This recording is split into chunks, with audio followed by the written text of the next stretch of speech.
webinar. I'm very happy to welcome Jenifer Locke from Ohio State University. She will actually discuss her career path and very interesting her transition from industry to academia as well. So it's a very, very interesting career pathway, and I'm very happy that you accepted our invitation. So the floor is yours. Absolutely. Hi. Nice to meet you all. As kind of was said, I am currently at the Ohio State University at the Fontana Corrosion Center within Ohio State. And I'm an associate professor here, so I'm in academia now. And I'm going to tell you kind of about my career trajectory, but more than that, about me as a human being and what life actually looks like. I think most people see the science side of all of us. Rarely do we see the real life side, and the real life side is, at least in my opinion, far more important, right? That's like the real me. And it's also where a lot of the real life mess comes into things. And I think it's important to talk about that because when we all struggle to make all of our life work out, work and our side stuff and our kids and our families, all these things, or even think about how we one day will if we're younger, understanding that it doesn't always look very pretty. And it's usually, you're dropping a lot of balls while keeping some in the air, and you're just keeping the most important in the air and the rest you're kind of letting fall. Understand that that's what everybody or most people are doing, and that it doesn't look as good as it does in pictures and on social media. It looks a lot uglier. I think it's really important to normalize so that we all feel okay as we're going through the pains of life, right? If we think it's supposed to look glorious, we feel terrible. But if we realize everyone behind the scenes looks just as terrible, we feel okay and successful. So that's largely what we're going to talk about, and about kind of how I have made at least myself happy in doing that, or made me not feel miserable in doing it. So what are the things that have helped me mindset wise, and help me pick jobs paths that are good for me and my family. So to help you all, hopefully with all of that. And it's called I Grew Up to Be What? And largely because, as you'll find out when I start, I did not know what corrosion was. I did not know what material science was. I did not know what metallurgy was until after I actually got my bachelor's degree. I grew up in an environment where me becoming a professor, and definitely me becoming an engineering professor, would have been utterly ridiculous to probably myself as a child, as well as those around me. And so it's the fact that I grew up to do what I do seems crazy when I think back on it.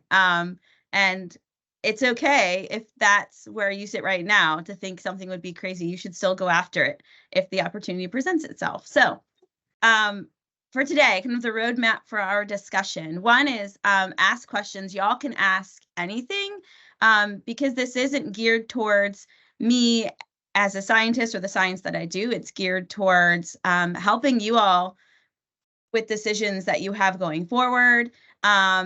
Please ask anything at all. Don't feel that something is wrong or inappropriate to ask. You're welcome to interrupt me as we go. So if a question comes and you're a person who just wants to ask it so you don't forget it, feel free to stop me and ask. Or you can wait until the end, because some of us feel very anxious about interrupting. Also, right, if you don't feel comfortable asking in front of a group, I understand that too. Most of us are probably really introverts at heart, so we might feel really awkward asking a question. You can email me. Here is my email. You can email me and ask any questions that you have, and I'll get back to you. As I'm going through the talk, the first thing I'm going to do is do an introduction to me. For those of you who don't know me, I will introduce the type of science I do very quickly, and everything else will be not about science at all, but just to give you an idea of what research I do and what Ohio State does, and because you might not know me. But other than that, that's the only science we're talking about. And it's not really a science. It's like what I give prospective students that don't know anything about corrosion. So it's not really hard science. So an introduction to me, but more me as a person. And the reason I really want you all to know about me as a human, one, you can see the trajectories I've gone through, so you know what kind of questions you might want to ask. But also, you can realize that what we're talking about today is largely my views and the advice that comes from that. and comes from my own lived experience. And that's not necessarily going to apply to everyone, right? You might have a very different experience and life than I do. And that might mean that the advice I have to give doesn't fit you very well. And so I want you to realize where my advice is coming from so that you know how you can and should apply it.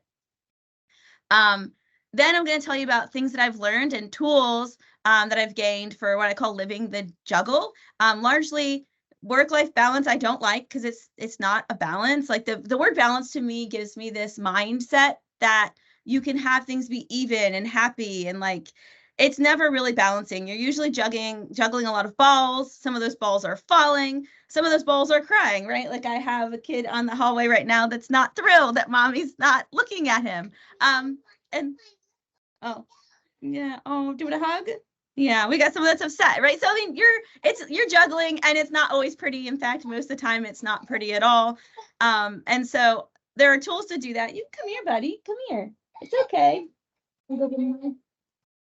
Okay, sister's giving him a hug, but I might be giving a little guy a hug in a hot minute, and he's allowed. He's also nervous at the fact that mom's talking to invisible folks. So he's 5 and he hit his lip on the counter. But that's the juggle. At least you get to see it in real life, right? My spouse is also kind of juggling around right now. And I told him if worse comes to worse and they come in, the reason I didn't feel the need to wake up really early and go to the office is because in this environment, it's okay if they come in, and it's happened, right? So you can see the juggle happening right now. All right, so we'll get into it. For those of you that are not familiar with the United States, here's a big map of the world where only a little bit over here is cut off, right? We can't see where Alaska and Russia almost come together, but most of us are sitting somewhere on this map. Where I am sitting is Ohio, the state of Ohio in the United States, which is in the heart. I chose the heart because Ohio is called the heart of it all, and that's because we're kind of hearty-ish shaped. And so this hearty-ish shaped state in the United States is Ohio. That is one where I grew up. I grew up in Ohio. Massillon, Ohio is the city. If you want to Google it for whatever reason, you just want to know. You're not going to find anything massively exciting unless you really love American football. So Massillon, Ohio is where I grew up. I was born in 1982, which means I'm in my early 40s. It's also where obviously Ohio State University is. So I started in Ohio and I've ended up in Ohio. So the trajectory of my career that we're going to go through, and when you use a map to do it, is a circle with a little sliver off it, but largely a circle. Particularly if you zoomed out into this zone, you would see a really tiny circle. So this is where I am. And at Ohio State, as I said, I work in the Fontana Corrosion Center. I'm sure a lot of you know about the Corrosion Center. I know you've heard from Jerry Frankel before. He's also at the Corrosion Center. And so the Fontana Corrosion Center has a large history of corrosion-related work. Here's lots of bullet points of things that we study and pictures that go along with it, things that you've seen before, right? What I largely do, I do some corrosion, like for instance, this galvanic coupling thing, which was for putting in new rivets in automotive applications, was something one of my students did for mixed material joints. But largely what I do and why I was hired at Ohio State was to reinvigorate environment-assisted cracking. So here the goals are really to incorporate corrosion, metallurgy, and mechanics all together to address leading questions and problems where the environment accelerates fracture. So thinking about failure, how does it happen, and how does corrosion accelerate that is largely the research that I do. So we measure crack growth rates for stress corrosion cracking, corrosion fatigue. I have a student right now that's doing work measuring crack tip pH to try and correlate that with how sensitive different aluminum alloys are. So we kind of adapted a technique that had been used before, but very not necessarily unsuccessfully. It would break a lot because there's little glass tubes and they would fracture when the crack came through for obvious reasons. We adopted something they use for esophageal pH measurements, meaning something you put into your belly, like through your esophagus to measure stomach acids. We use that to do it instead because it doesn't break because it's meant to bend and things. So we do a lot of cool things, but you could go and read papers on that, or you go to conferences and hear me talk about that. So we're going to leave that there because that's what I normally talk about, and that's not why we're here today. What we're going to do is return to the map. So we're going to turn to this map where now I've zoomed in just on the eastern part of the United States. So New York City is here. Washington, D.C. is right there. Right here's the Atlantic Ocean. And here is Ohio, so that mildly heart-shaped state that I live in. You can see how it's kind of, I don't know, a heart if you have really poor vision, maybe. But Ohioans like to say that it is one, right? So here is where I grew up in Massillon, Ohio. As I said, you could Google it, but largely all you need to know is it's pretty much a working class sized town. It's south of Cleveland. So Cleveland, Ohio is up here. It's about an hour drive south of Cleveland. There's a lot of farming country around it, but it itself is a city of about 200-ish thousand people in the greater area. There's a couple cities altogether, and it's largely steel mill. So working class steel is there, meaning you don't have like R&D centers. It's people that are like working on plant floors. So it's really lots of steel manufacturing, which means lots of pollution there. And then the American Football Hall of Fame is there. So it's football and steel. That is where I grew up. And I grew up in a city that produces a lot of steel, but didn't know really what steel was as a kid. Didn't know what material science was. And that's because the people that studied it don't live there. So people that are making it like on the ground, getting dirty.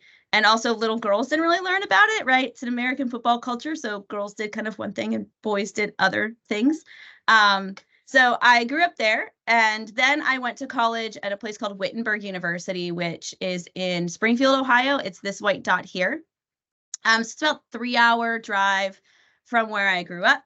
And I majored in physics there. That was not my first major. My first major was actually psychology. And I'll tell you a little bit later when we talk about like the not making this same picture, but talking about the hard points instead of the highlights you usually hear from a scientist. My first major was psychology, and I left that pretty quickly and went to physics. After I got my bachelor's, I then worked for a year at the Air Force Research Labs at Wright-Patterson Air Force Base. So that is in Dayton, Ohio, right there. And I worked there in metallic glasses. So I was looking at glass formability of aluminum, nickel, rare earth glasses. And this was kind of at the height of people looking at metallic glasses, and then that quickly faded because you can't do a whole lot with them structurally. But they were looking at them for armor applications, and I was just making stuff. And that's where I learned about what material science is, where I learned about metals, and where I decided, hey, I'm going to go to grad school for material science. So this is the stage of my life where I actually learned about all that stuff. I worked there for 1 year. They convinced me I should go to grad school. And then I went to Charlottesville, Virginia, which is here. And I went to the University of Virginia to get my PhD. And I worked in environment-assisted cracking, which is kind of how I got to where I am now. So, you're good. Okay. So that is where I was until December 2010 when I got my PhD. At that point, I went and worked in industry at Alcoa. So Alcoa is now it's split into two companies. The part I worked for would now be called Arconic. Yeah. You can move it around. Okay, the thing's gonna move around because he's gonna move it. But I worked for Alcoa, and I worked in our R&D center. So I was a staff scientist there, working largely with corrosion, environmental cracking, with aerospace, and automotive sector. So I got to go to Europe a lot and see Airbus. I went to Bremen and Hamburg, got to see their manufacturing. I went to the European Space Agency. Yeah. It's in there. Good job. So I got to travel. I got to go to the European Space Agency. I worked with Boeing. I got to do a lot of really cool things. I was there for about 3 years. And then an opportunity opened up at Ohio State, and my spouse and I, so their dad, he is also has a PhD in biomedical engineering. We met at Wittenberg. We're both originally from Ohio, met there and kind of followed along with each other. Wittenberg's right there, that dot that you're at right now. This dot? Yeah, that's where Grandma Rennie lives. That I filled in? Yep, that's it. Yeah. This opportunity opened up at Ohio State. Being a professor was always something I wanted to do, but it's hard when you have two people with PhDs. My husband was at the University of Pittsburgh. We had a lot of conversation. We were also starting a family at the time, or trying to, and it came up that he was like, look, if you don't try this, you're always going to regret it. So try it. If you get it, we'll like figure it out at that point. And so in January 2015, I started Ohio State. So we figured it out by giving it a go. And we're still here. And now I have tenure. And yeah, that's where Mommy was born. That's where Pop-Pop lives. Wow. Yeah. All right. We're going to switch slides though. Okay. Do you want to push the button? Push that button right there. Nope. Yeah. Go ahead. All right. So if you were to kind of listen to the story as it's told normally and think about how that looks, that's like all the happy, pretty pictures here, right? Where I have PhD students graduating. There's pictures at the top with my grad students, like on group outing days. There's, yeah, buddy. Yeah, hold on. Yeah. And then there's me here. Can I borrow this? Thank you. There is me giving like lab tours to prospective students outside our building, at conferences, me giving an invited talk at MIT, which seemed ridiculous. I sent it to my parents because like, why would I would never have gotten into MIT ever. So the fact they invited me there was very exciting, right? No, that's me. That's Brandon. I guess you'll see Dad in a second. You're gonna see you in a hot second too. Ready? Okay. So that's what it looks like. Yeah, you push the button. But what does a real tenured professor look like? It's not like any of those. Push the next button, right? It looks really like all of this. So there's you, yeah. You don't see my daughter. She's also hanging out. You can hear say, here's me though. Oh, so there's me. yeah, okay. Okay, ready? So this is me taking my kids to conferences. So this little guy has been to about 5 conferences with me. This one has been to, I think, 6 or 7, and she's also been to a program review, right? Here's them at TMS with me. And they aren't coming with me. Well, they think it's fun, but they're not coming with me because it's just a joyous, good old time. It's a lot of balance and stress, actually, really juggling and stress. And the reason they're there is because their dad also has to travel for a conference or be at a program review or something. And so we have to decide how to take the kids with one of us. And it's usually me, and then a parent comes with, like my mom has come, my dad has come. We've had parents come with, or I have had my aunt travel from somewhere else where she lives in California to come. We figure out how we're going to make it work, because you have to find someone to watch them. You have to find out, you have to pay for extra money to get all those kids places. It's a juggle. It's also your kids coming to work when they're sick. So this is my daughter as a baby when she was sick and actually came to work with me and just like hung out on the office floor while I did stuff. Now when they're sick, we stay home and I just skip things, sometimes teach with them in the background.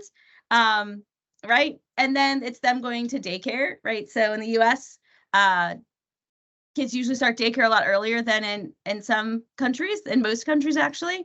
So this was my son's first day at daycare. He was 4 months old, which is old for the US standards. Right. I got a long maternity leave at 4 months off, which it was half working, half home. But, we made it work, and it was harder. So it doesn't always look like this and this. It's balancing all of these guys, right? And largely it's balancing our real lives. So our real lives, you can see here, yeah, there's my daughter. She dances a lot. It's taking her to dance class, right? Which we did yesterday. We'll do tomorrow. Taking her to dance class. And Wednesday, she has a 4:30 dance class. So I actually leave work early. I call into our faculty meetings on the phone because I want her to be able to do that. And the class level she's in is at 4:30. And I don't want her to have to skip it because I decided to be a professor or decided to be a scientist, right? Instead, I leave work, call in, and on the car, I listen to it, get her from her bus, and we go there. It's my son doing activities too. You can see my parents. Here's my mom. I have a brother. My brother's in the US military. That's him with my mom. You can see how short we are and where I get my lack of height. Here is my spouse. So here's the kids. You already saw them, both in pictures and real life. And here's my spouse, right? And here's my dad and my stepmom, me volunteering at school with my kids, us on vacations, my daughter's birthday where I made the cake. So during COVID, there was lots of stress. One of the fun things is I had to make a birthday cake, and we realized it's really fun and I'm not bad at it. So now I always make their birthday cakes. She wanted a bear, so that was my bear. And it's also taking a dance class. So once I got tenure, I decided I was going to do something fun for me.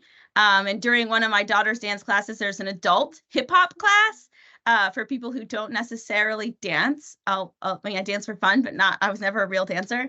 And so I got 2 other of my daughter's friends' moms to do it with me. And this was our first class at the dance studio. So I also take a dance class for fun, right? So this is really what being a tenured professor looks like. It looks like literally everybody else in the world, right? She is a high school English teacher. She manages a dog walking company. And then there's me, right? And we all look the same everywhere except when you go and see me at a conference and what I project in that space, right? But this is what a tenure professor really looks like. Note, all of these are smiling faces. As you've already seen, sometimes it looks a lot more like these faces, and that's okay, right? So there are tears, not just from the kids, but sometimes from me. There can be poop in your day, right? There's a lot of things in life that throw little pieces of poo-poo our way, which is what this picture is. This is when my daughter came to a conference with me in Colorado, and then we went hiking afterwards, and she picked up a piece of elk poo, not realizing what it was, and then this was her face when we told her such, right? So sometimes life hands you unhappy experiences and a bunch of poo, and it doesn't look like this all of the time, although this is what I think we normally project and show the world. So let's go back to the map and we can talk about where it maybe didn't look so happy and it was the sad crying faces, not from them, but from me at sometimes, right? So as I said, I grew up in Massillon, Ohio. When I was little, I was about 5 years old. My parents got divorced. So I grew up for about a 5-year period where my parents were divorced and we didn't have a lot of money. There were times where we didn't always have hot water. I remember going to my grandparents' house to take a shower because a painful part of my mom's life was trying to balance, being a single mom, having 2 little kids, and making it all work when she was a bank teller. And that's not always the easiest thing to do. And she did a gloriously good job at it. But there were times where we had our hot water turned off and things were difficult, right? And she did the best she could. And my dad was still around, he did the best he could, but he sold cars. And so no one was making like glorious amounts of money. And they were operating 2 households with 2 kids. And so that was kind of a harder time of life. It wasn't always graceful. And that's when, yes, I did fail gym class. That statement in the ad is true. I failed gym class. I didn't fail gym class because I'm a poor athlete. I actually played varsity soccer, so your football, right? I was a pretty good athlete. I failed it because we just couldn't keep all the balls in the air. I went to my great-grandparents paid for me to go to Catholic school because it was important to them. And then eventually in 5th grade, my mom pulled us out because it wasn't good for kids in a divorced family setting. It was not a very good, healthy environment. But my mom couldn't always get my gym uniform washed. And if you didn't have your gym uniform, you failed, which was ridiculous. But yeah, I was not a good student. I got mostly C's, obviously some F's in gym. And it stuck in my memory as being ridiculous, obviously, as a small child. But it makes you have an opinion of yourself that you're not great, you're not good. My mom got remarried to my stepdad when I was 10. And then my dad got remarried to my stepmom when I was 12. And around then is when things kind of settled and got better. I started getting good grades. My mom nagged me saying, "You're better than a C student, Jen, you can do it." And I did. And so I went from grade school having mostly C's and some F's and some D's to end of middle school getting straight A's. And my life settled. Things were settled. We were no longer having our hot water turned off. Even though I had 2 households and 4 parents, it was a very healthy, loving environment. And so I was able to excel. And something that I took away from that, especially now that I teach, right, is that when students have a lot of strife in their life, or adults, right, as you all as working professionals have a lot of strife in your life, that will impact your ability to succeed at work. Your ability to do your best and perform your best as a scientist will be directly impacted by hard times in your life. If you're going through it, you cannot think as well, you cannot perform as well. And so we need to have compassion for people, because in our real lives, we're going to have turds come up, right? And tears come up. And on those days, we're going to not do as well. It's just a fact of life. We're not going to do as well. And so we need to be compassionate. And we also need to create cultures at work that are more welcoming to this, right? We need to help people through their real life and their real person to help them succeed at work. So in a group setting, when your coworker's having a really rough day, we need to help them out and help them through that, because we all depend. Our science is a team sport, right? And we all depend on each other. And sometimes life makes it hard and you can't do your best work when you're struggling. And I learned that very young. And when I wasn't struggling, I did do my best work, right? And I learned how to adapt to that. But some people don't go through that hard struggle early. They're going through it in their 20s or their 30s, and we need to be there for them and we need to help them. Or they're going through it again, right? We all have hard times that will come upon us again, and we need to be there for each other. So anyways, after that, I went to college at Wittenberg. I had a scholarship, half tuition scholarship, because I told you in middle school I got it together. So I had a scholarship. When I was finishing college, though, oh, buddy. Oh, no, we're not going to turn it on right now. Let's leave it off. Okay. So be careful though, don't fall down. So when I was graduating college, I had no idea what I wanted to do with myself. I majored in physics, but realized I did not want to be a physicist. And I just had no clue. About 2 months before I graduated, I called my mom crying because I had no idea what I wanted to do and everyone else did. And I'd applied for a summer internship only at the Air Force Research Lab. And I was going to go do that. And in August, I don't know, going to go home and live with my parents, I guess. That was that. I had no other plan. But my mom just said, hey, you know, it'll work out. Like, you'll be fine. Don't stress. Like, come home if you have to come home. You can work at the bakery you worked at in high school, whatever. You'll figure it out. So I go to the Air Force Research Labs and was doing really well. And after about 2 months, they'd asked me, what are you doing next? And I said, I have absolutely no idea. And they were like, do you want to stay? And I said, sure. So I became a permanent employee there. After a few months after that, my boss, who was a guy named Captain Wynn Sanders, and his boss, Dan Miracle, who, if you know Dan Miracle from Team Master Things, it's that same Dr. Dan Miracle who does metallurgy. He's in rare earth high entropy alloys a lot right now. I still talk to him and work with him and things. But they told me, hey, you really have a lot of potential. You should go to graduate school. So they're the ones that convinced me to go to graduate school, because where I grew up, if you went to graduate school, you were overqualified for any job ever. And that was like not a good thing to do. So they convinced me that it was a good thing to do and I should do it. And I would actually be able to get a job one day. So I then applied to graduate schools and decided to go to the University of Virginia. The thing most people don't realize about my choice to go there, I worked for Rick Gangloff in environment assisted cracking, was that my now husband, then boyfriend, was already there. So we graduated at the same time from Wittenberg. He knew what he wanted to do with himself. I did not. And so he started a biomedical engineering PhD at the University of Virginia while I was working at the Air Force. So I only looked at schools about 8-hour drives from him, which is a short drive in the United States, right? And I liked UVA. I found a faculty member I wanted to work for. And so I went to UVA to be near him. That's why I ended up going there in the end. Nothing more than that's where my then boyfriend, my now husband, was, right? So we both finished our PhDs there. I finished about a year before him. So I did a postdoc for my own advisor to just kind of buy the times, because we did not want to be in different cities and in different places. So while I finished and then he was finishing, we were applying for jobs and deciding where to go. Again, kind of the decision of why I went to Alcoa is not as glorious as it sounds. So we were looking for jobs. We talked to our own advisors about where are places that we could get good jobs, be happy. We then looked at that list and saw what cities were the same and applied for the jobs that had jobs in the same cities. When I applied to Alcoa, they helped us find a position for Landon at the University of Pittsburgh. So it was the one place I could work where my spouse also had a job, and that's why we chose it. And that was, we both could live in Pittsburgh in the same house, because by then we were married and we wanted to live in the same house and we could do that. So we went to Alcoa. It was a great place to work. I really enjoyed my time there, right? But the choice of going there largely came down to who would help us find my spouse a job. And that's the game that we played. And then when deciding to go to Ohio State, it was the same thing. When I interviewed at Ohio State, I was 5 weeks pregnant with my daughter. So I'd applied and we had discussed, should we stop trying to have a kid? I was in my very early 30s.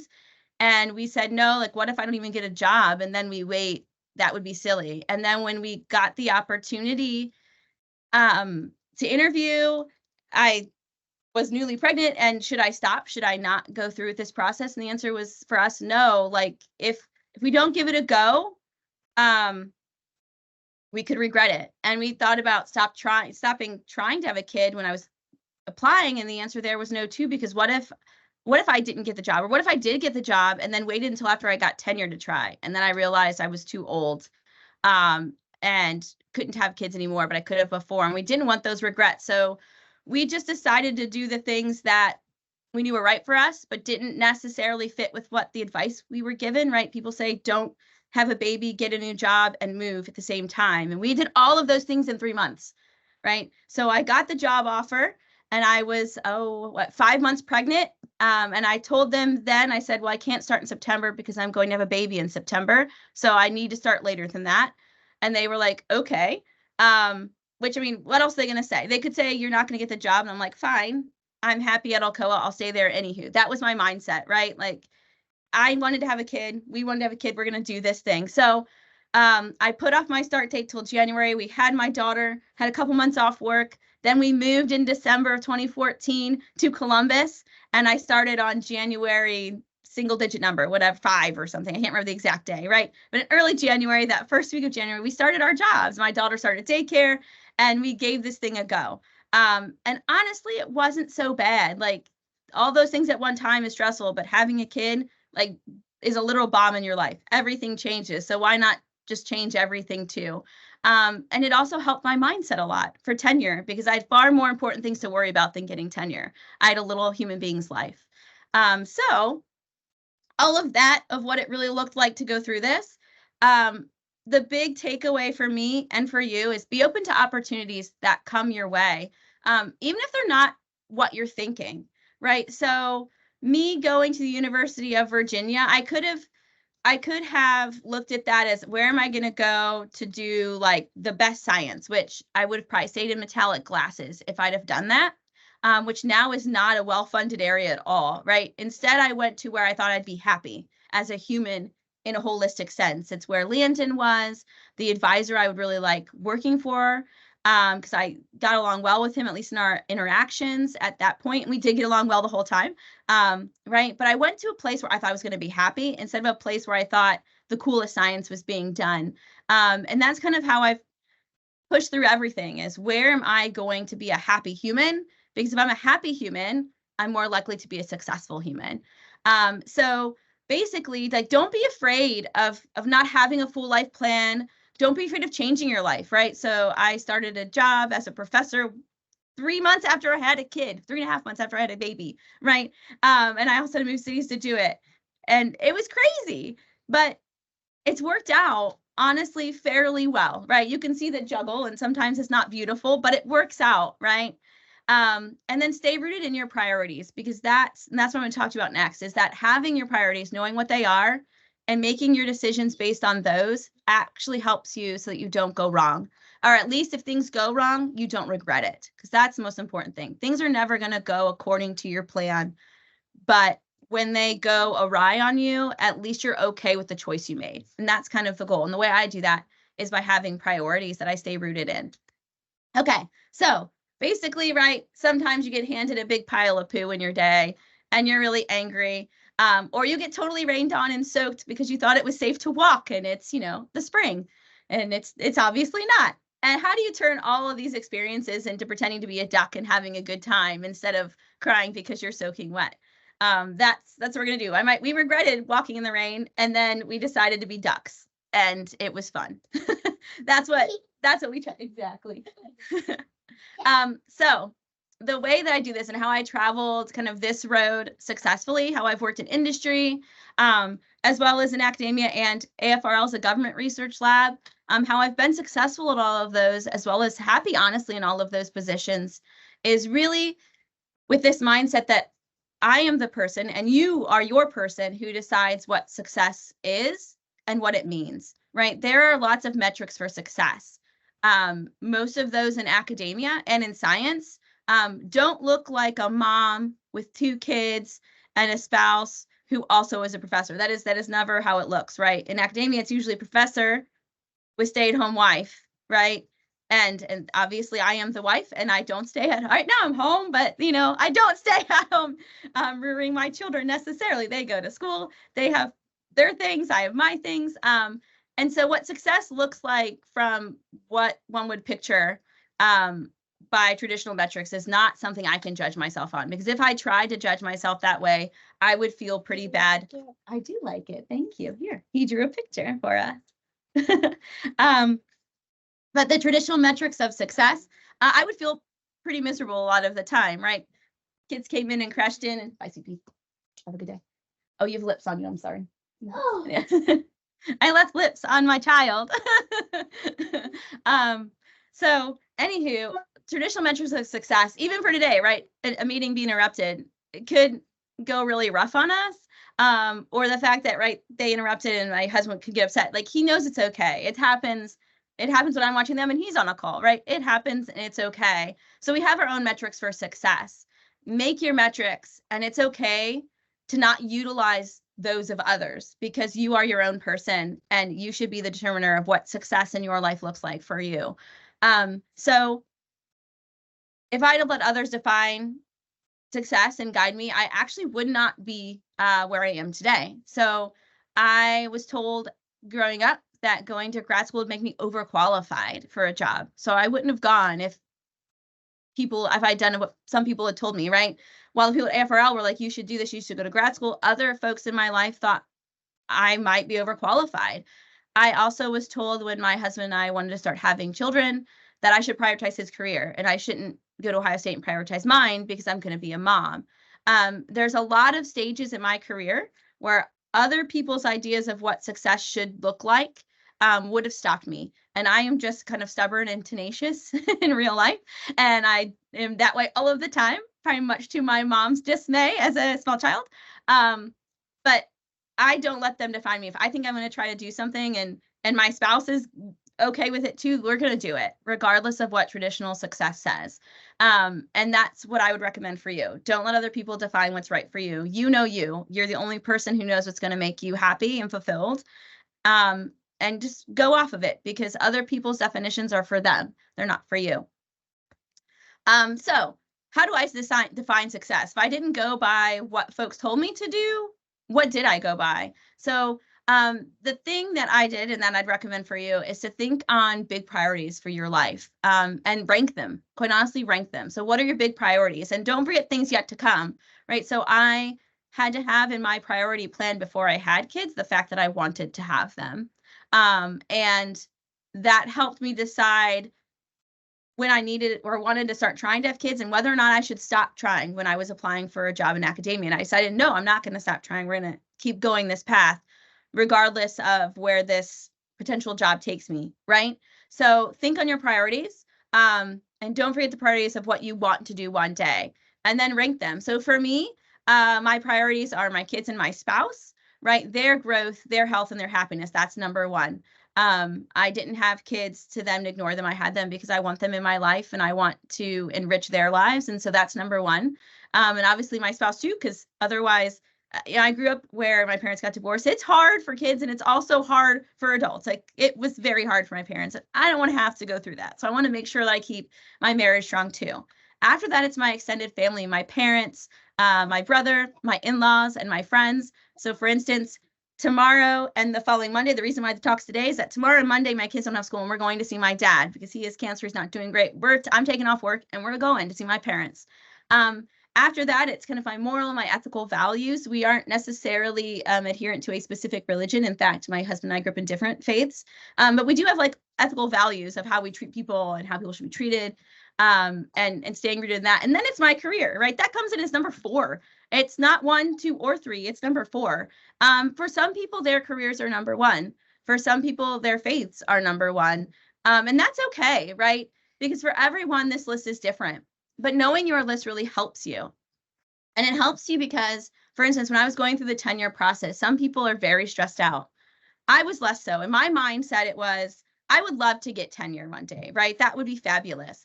But if I get tenure and I am divorced and my kids don't even know me or like me, that would be terrible. If I don't get tenure, but I'm happily married and my kids are flourishing, that's okay, right? If I can get all of it, which is where we are now, fabulous. But I'm not destroyed if I don't get tenure and my parents or my family is happy, my kids are happy, and I'm a good parent, right? I would be destroyed if I got tenure and I lost everything else. So I kept these in my mind. And there are hard days, right? There are hard days where I'm not publishing as much as someone else. And it can kind of be sad when you're like, okay, person over here has got tons of publications and I only got 4 this year. It can be a little bit of a bummer, but then I remind myself, but wait, I took my kid to dance class. I got to do parent participation day. I was my son's soccer coach. Like, I got to do all these cool things. That's far better than 1 extra publication. So keeping these rooted has really been helpful. And also when you're defining success, think about where you want to be at the end of your days, right? I remember a conversation with my grad school advisor, in which he was like, you could be really great one day and have all these accolades, but if you want to have a family, you might not be able to do it. And I literally looked him in the face and I said, when I die on my gravestone, I don't want accolades. I want that she was an amazing mom and a really good friend and a really good human. I really don't care if I have a list of corrosion awards. Like, no one gives a poo, but some people do. I don't give a poo about that, right? And when I die, my kids aren't going to give a who about that either. And so these are the things that I wanted to be known for, right? That I have a strong bond with my spouse, that my kids know their mom loved them, and that I use my unique ability and talents to leave the world better than I found it. But none of those things had award ABC on it. And so having this idea of what I wanted at the end of my days to think back on helps me set my goals, and then helps me at least stay healthy and how I navigate my career. The other thing, kind of advice time, is that there are a lot of jobs and career paths, right? I've worked in a government lab, industry, and academia. There's not one that's necessarily better than the other. They all have an equal amount of little nuggets of poo-poo and really awesome things. Equal number. It's just where those things sit. What are the things that are pooey and what are the kinds of things that are great, right? A great thing about academia is that I'm teaching students. A pooey thing is that you're dealing with a lot of people who are not yet fully independent and they whine a lot, right? So you need to think for you, what are the things that are critically terrible, right? What are the things that are critically bad? Keep them out of your negative zone. Whatever the negatives are for you as a human, keep the critically bad things out of that, and critically good things that you really love doing. So I love teaching. That's in a plus side, which is why academia is really great, because I get to do that. And I didn't get to do it as much at Alcoa. I did it a little bit for our company internally, but I didn't get to do it a ton. So I kind of missed that aspect, right? So there are equal amounts of things that are going to annoy you. It's finding the things that are so annoying you can't stand and making sure they don't sit in the annoying pot for that type of job.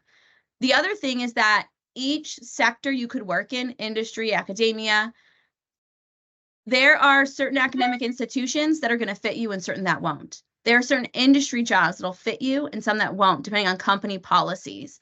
When you're interviewing, ask really critical questions. So something that I was not afraid to do was to, when I was interviewing for jobs after grad school, telling them that I had a spouse who needed a job too. I was recommended not to do that because it could mean someone won't hire you. But for me, it was critically important. Like, if you're not going to have a good dual spousal hiring program, I'm not going to take this job anyways. So what's the point of hiding it until it's too late? When I interviewed at Ohio State, I asked to meet with a female faculty member outside of the hiring process. She was in civil and geodetic engineering. Her name is Paula. And I wanted to ask her, what's childcare like?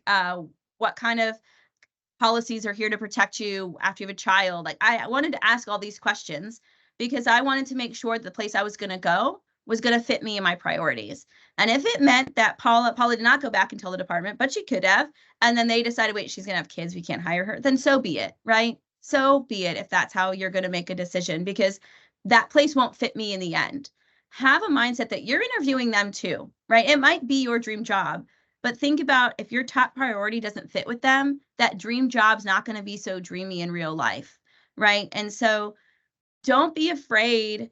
Some questions, yeah, you don't want to go in and talk about certain things, but you can ask HR, do you have employee resource groups? What are those employee resource groups? So you can find out, do they have a group that protects LGBTQ plus priorities, right? So then you know it will be safer for you than a place that does not.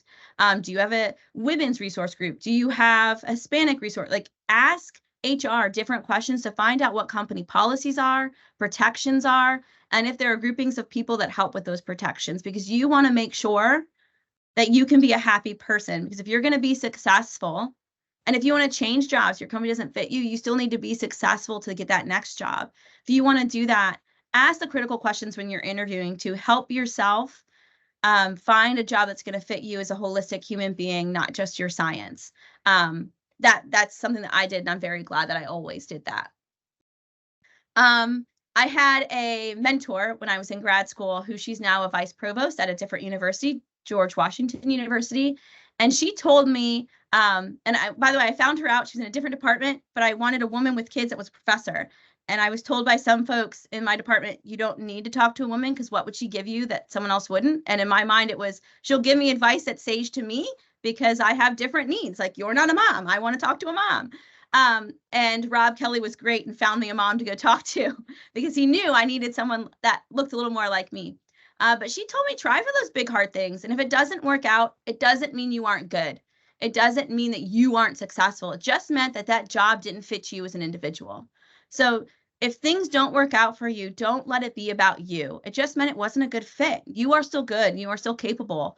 And remind yourself of that, because just because something doesn't work, if academia didn't work out for me, it didn't mean I wasn't a great scientist. It just meant that with all the things I juggle, it didn't fit. And it wasn't the thing that helped me juggle the most balls. And you move on, and it's okay. The other things, be resilient and tenacious. Don't stop trying and don't give up. Even when you think you've lost, right? You just need to try a different path to get there. We all have failure points. I study failure, right? In my lab, that's what we study for corrosion folks, is failure. Just because this one thing has failed doesn't mean it's the end. You just need to try a new way to solve your problem. And stay positive. Look for lessons that you can learn. So every non-positive situation that I am in, I try to, once I get myself together, right? I might cry and I might have an angry face and have to vent. But once I get myself under control, I try to focus on the things that I can control and learn, what can I learn from this situation to help me in the future, right? There are lots of situations in life that stink really hard. But find, what can I learn? It might be something I learned about the other person and how to navigate a relationship with them better. It might be something I learned about working with certain folks that I don't want to work with again. Or it might be simply, what did I learn that I can help another person with? I can't change this, but I can help the next person. The other thing is that realize every choice you make does come with sacrifices, right? So I chose to have children and be a professor when my spouse is also a professor. That means that I don't publish as much as someone else. It means that there are sometimes I get invited to conferences and I don't go. There are conferences I skip because it's over my daughter's birthday or my son's birthday, right? And I miss them. And other people go and then they might get invited for something and I don't get that opportunity. And that's okay, because I did the thing I wanted to do, or I've kept my priorities where they are. So there are sacrifices, and what you need to do, realize that every choice comes with goods and it comes with some bads. Know what those bads are, and then be okay with that sacrifice and the consequence, because you need to make sure they're ones you can live with. So I didn't go to a conference this fall, as I said, because it was over my daughter's birthday. I would much rather miss that conference than miss my child's birthday, right? And I didn't want my daughter to be upset. So having these things and making sure that you can live with them is really important. And it comes from knowing your priorities and then choosing. I felt bad saying no to this conference after I'd said, yes, I would do something. And then I realized the date and had to back out. I felt bad, but at the same time, I was going to feel bad on either side, and I wasn't going to feel bad to my kid, right? And I was okay with feeling bad to them. They would understand. And if they didn't, so be it. All right. But no, this is the last thing to say before you guys hopefully have some questions. Note that not all advice is good for you in your situation. So remember back to the beginning, I said I want to tell you about me, because you might find that my life's path is very different than yours, and my advice is not worthwhile to you. Not all advice is good advice. There are people that have given me advice and I'm like, no, that's very much might be right for you, but it would be terrible for me. I'm not listening to it. To help you, make sure you find a diverse set of mentors, ones that look like you and ones that don't, because you need to have this patchwork in order to actually get all areas of your identity covered, right?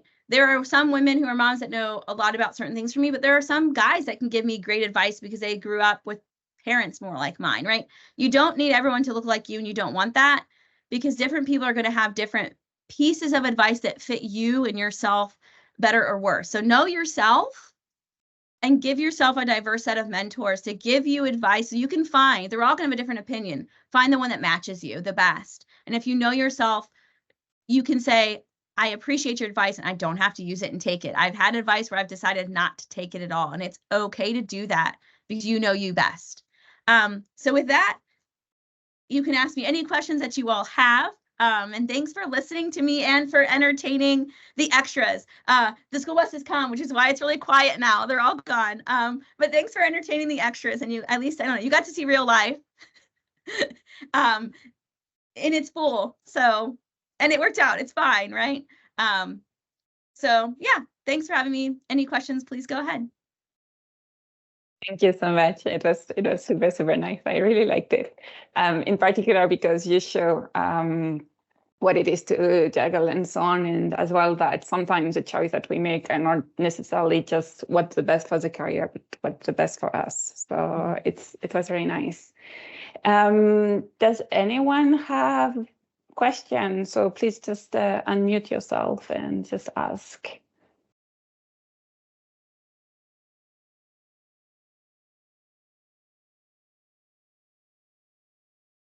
Doesn't seem like it. So I may have a question. Okay. So sorry, go for it. Yeah, thank you so much for the presentation, and yeah, really enjoyed it.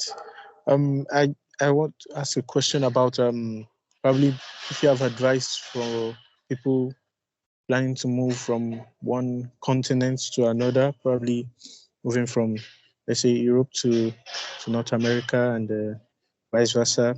Is there any specific advice and things to watch out for, look for, insights? Yeah, so that is a really good question. I have never moved continents, or countries. So one thing I would say is find some folks who have, because they're going to have very different advice than me, and their advice will be pertinent to pain points that I've never experienced. But also depending on where you want to go, and this is, I think, prevalent in my mind, given the United States and some of the issues we're going through, particularly with issues like in my state versus others. Depending on what your personal needs are, check the laws in the area to make sure that you are going to be a protected individual. In the United States, in specific states, there are laws where if you are gay, lesbian, transgendered, you can be fired from your job, and it happens. So make sure that you're going to a place that the state itself has laws to protect you, so you don't end up in a really bad situation. Also, when you are, like, just from thinking about hiring like students and things from other countries, there are lots of visa laws and things that you need to be mindful of.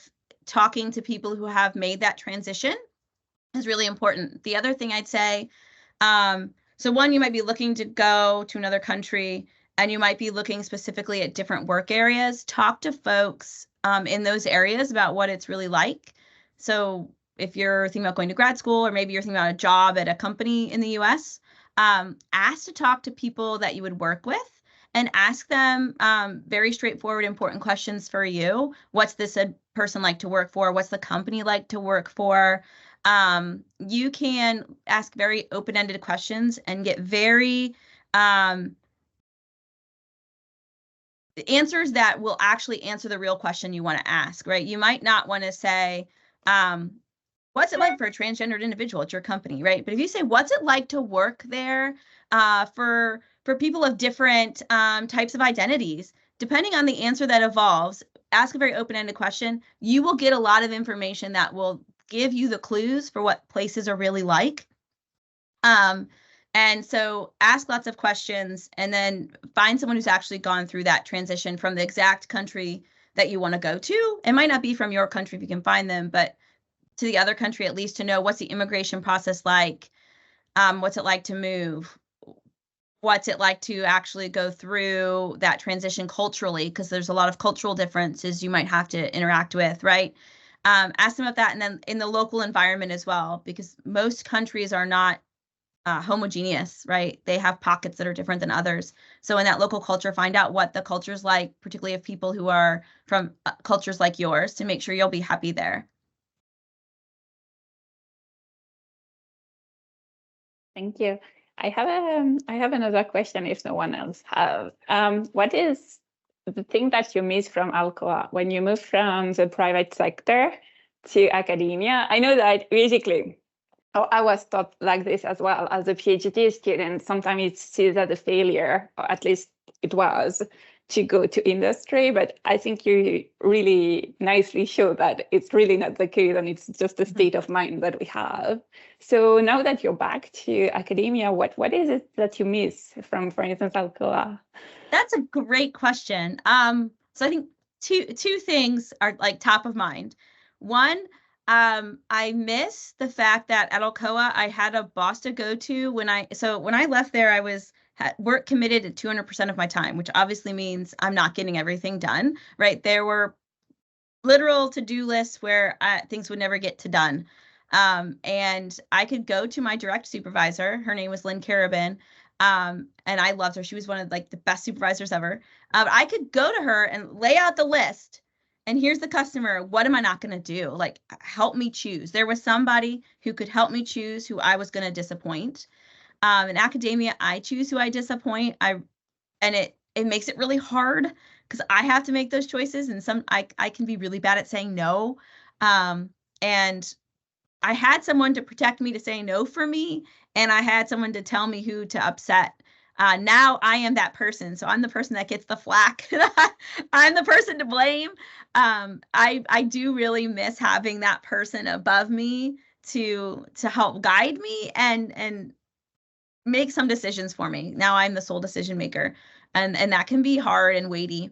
The other thing that I really miss is the way in which I got to travel, and now I travel and I go to conferences. I miss doing like working with customers, and I got to go to really cool places. I walked inside of half-built airplanes, Airbus's plant. I got to see like Boeing's plants, and I got to meet really cool people that are doing work in industry every day that I don't get to meet anymore. Sometimes you see them at conferences, but you don't see the larger scale of those humans. And there were some really cool people and really cool interactions and just really cool things you get to learn about and see about engineered structures in real life, things that were going wrong for companies that you never hear about unless you decide to go into like consultation litigation stuff. It's really cool, the things you learn in industry. And I do miss that. There was a lot of just fascinating things that I no longer get to see as often. Okay. Are there any more questions for Jenifer? Doesn't seem like it. Thank you so much for coming. It was very, very nice. I really, really enjoyed. And I think it as well, like it gave a different perspective, and it was super nice to show that it was a bit per chance. It's what I say my student as well. Most of the time, it's kind of being at the right place at the right time, or basically it's kind of it happened. It's and then getting the priority right is basically what makes you successful in your career. Yeah. So yes, and it was very great. Thanks. If anyone has questions that you think of, I know if you're like me, you think of no questions in the moment and all of them 10 minutes after your chance has passed. So feel free to send me an email. It's locke.121@osu.edu. But if you just Google Jenifer Locke in Ohio State, you will find my email very quickly. So please feel free to send an email if you have a question. And if we ever interact, if you see me in real life, you kind of from the pictures noted, I'm very, very short. I'm only 5 feet tall. So for the shortest human, if that looks like me, it is definitely me. There's not many others that are this tiny. So feel free to come up and say hi and ask your question. And just let me know where you saw me, because obviously I saw none of your faces. Besides saying, I saw yours. But the rest of you, I didn't see your faces. So feel free to come up and introduce yourself and ask a question there, or just say hi.